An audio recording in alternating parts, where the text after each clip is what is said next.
What up, travelers? In today's video, I'm going to show you guys how to take public city buses here in Lima, Peru. A lot of this information also applies to other cities in Peru, but I'm mainly talking about Lima because that's where I live. And this information does not apply to Metropolitano buses. That has a whole different protocol. I'm talking about the regular public city buses here. The regular combis, micros, and coasters. So if you don't know what that means, click on the video up here where I have already explained that. So the first step when wanting to take a bus is naturally you need to find a bus stop. Now, in the past, okay, let's backtrack a little bit. In the past, before, you didn't really need to actually take buses at designated bus stops. You could just kind of, hail a bus from wherever you were walking or standing, so we would walk along the sidewalk, and as we turn around and we're waiting for a bus to come in our direction, if one was coming in our direction, we could just, stop the bus right there and get on the bus right there. Now that is really enforced now more than in the past. So you have to take these buses from designated bus stops, because if for some reason they are caught picking up passengers from an non-authorized bus stop, then the people working on that bus get the fine. Most likely the driver, I believe, gets the fine. So don't take the bus from an unauthorized bus stop. A lot of times these days I've noticed that they will refuse to pick you up at these unauthorized bus stops. So they will tell you to walk further ahead to the bus stop so they can pick you up. But sometimes, occasionally, I do still see people picking up passengers at these unauthorized stops, and I highly recommend that you do not do that, because these people don't make a lot of money as it is. So in the event that they get a fine because of you, because you didn't want to walk a little bit further to the next bus stop or whatever to get picked up, then you're basically screwing them over. So don't do that, okay? Be nice, walk a little bit further. I see here that a lot of Peruvians complain about walking another few blocks to the next stop. It's not such a big deal. You power walk, you'll get there fast, okay? So that's the first thing. Look for this authorized bus stop. A lot of times it will be blue, as you're seeing now. It'll say Paradero on it and nothing else. And these are for the regular bus stops throughout the city. However, in downtown Lima, it's a little bit different, because in order to kind of control traffic there, now they have implemented so that certain bus stops are only allowed for certain bus lines.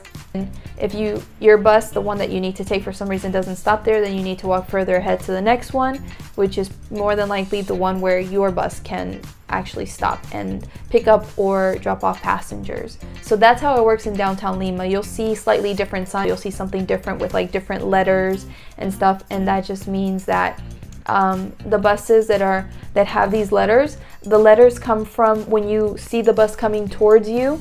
Okay, you'll have one name on the left and one name on the right.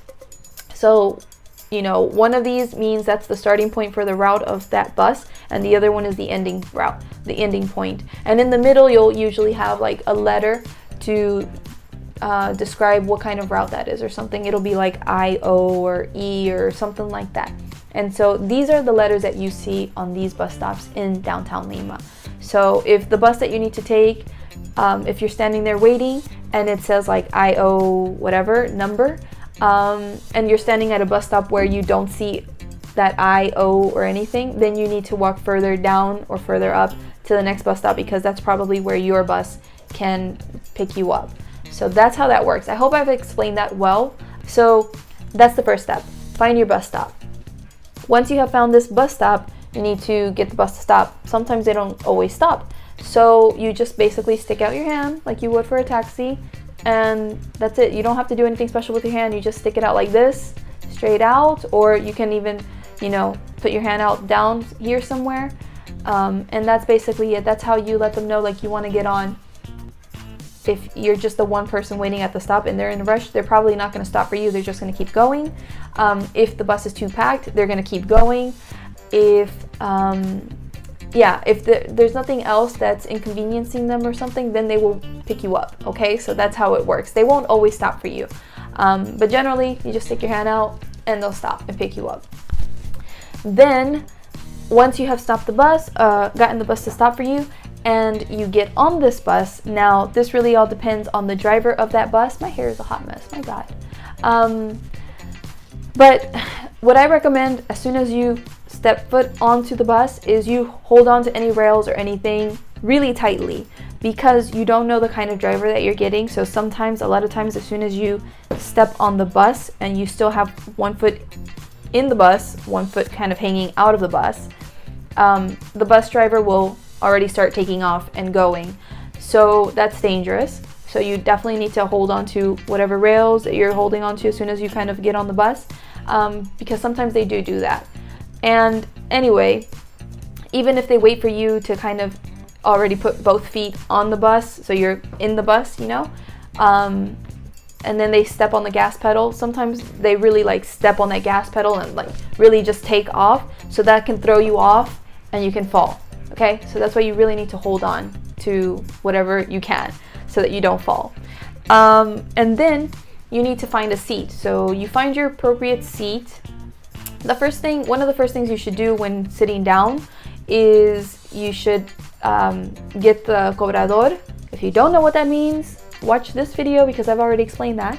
But you get the cobrador to come to you, and then you pay them. So that's what you do. Or if you don't do that, which you should do right away, so you get your bus ticket thing. But if you don't do it, then you just wait for the cobrador to come to you and to charge the appropriate fare. So that's what you have to do next.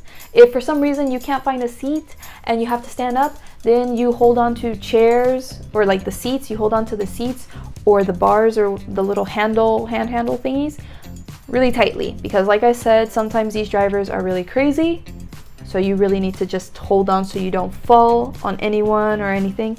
And like this happened to me like a couple of weeks ago or something. I almost really fell on my butt for the first time because I was, I think, on my phone or trying to get something out, I think, to record or something related to recording YouTubing.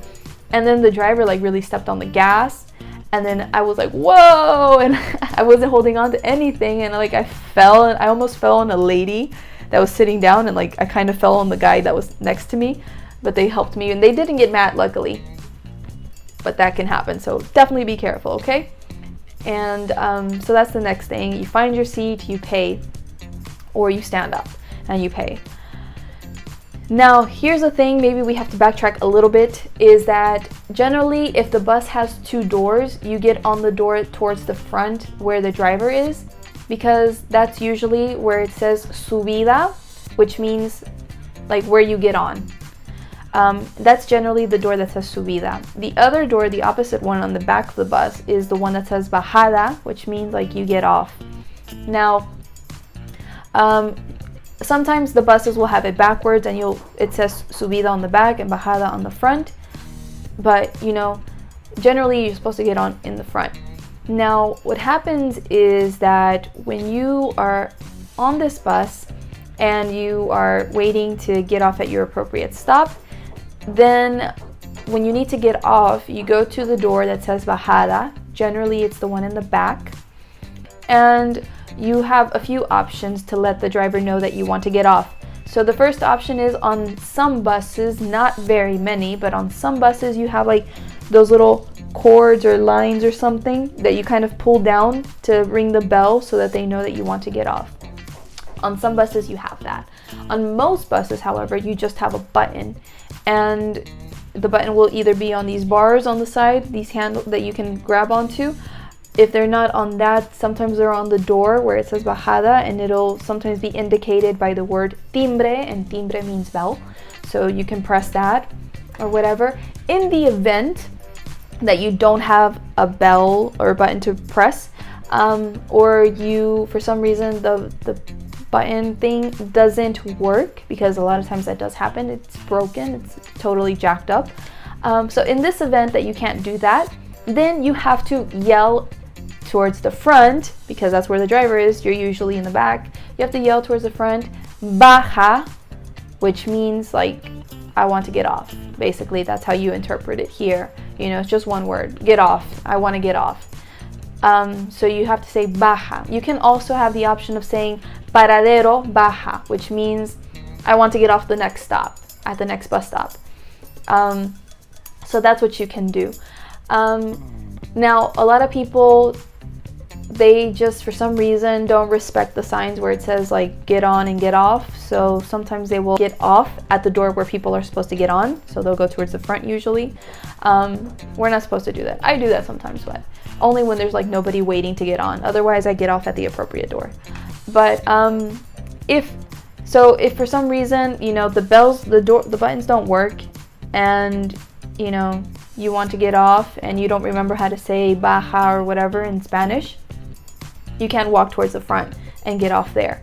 However, if for some reason the bus is packed and there's no way that you are going to get toward the front door to tell the driver like get off, I want to get off, or the cobrador is not anywhere nearby to let the driver know that you want to get off, then what you need to do is, if they don't hear you yelling out baja or paradero baja, then what you need to do next is you need to bang on that door, that bus door, just bang like ah, and then make some noise and be like, you know, baja, baja, and then they'll hear you eventually, and that's how you get off the bus.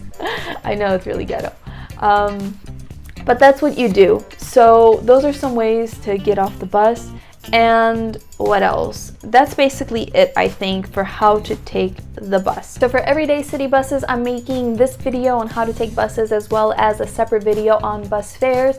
But for the Metropolitano buses, I'm going to make one comprehensive video on how to take Metropolitano buses, as well as how much you should pay, because that can all fit into one video that's not too long. And so I really hope that this video has helped you today, because I felt like it was kind of ridiculous to make a video on how to take buses, but at the same time I thought, okay, I could provide like maybe useful insight for them that will help them feel more prepared on how to like go about this whole situation. So I really hope that you feel ready to tackle public transportation here in Peru. As you watch all of my transportation videos, you know, I hope that you feel like you've already here and you know how to do it on your own. And if you have enjoyed this video, don't forget to give it a thumbs up, a like, subscribe to my channel to see more videos such as this, where I give you guys tips on how to get around Peru, specifically Lima. But stuff applies, you know, to Peru as well. And follow me on social media if you like, so we can stay in touch. Leave me any comments in the comment section below, and I think that's it for now. So thank you so much for watching. Once again, I really appreciate you taking time out of your day to watch my really long videos. I hope that the information has been truly useful and it was worth your time. And thank you again. I will see you soon. Take care. Bye-bye.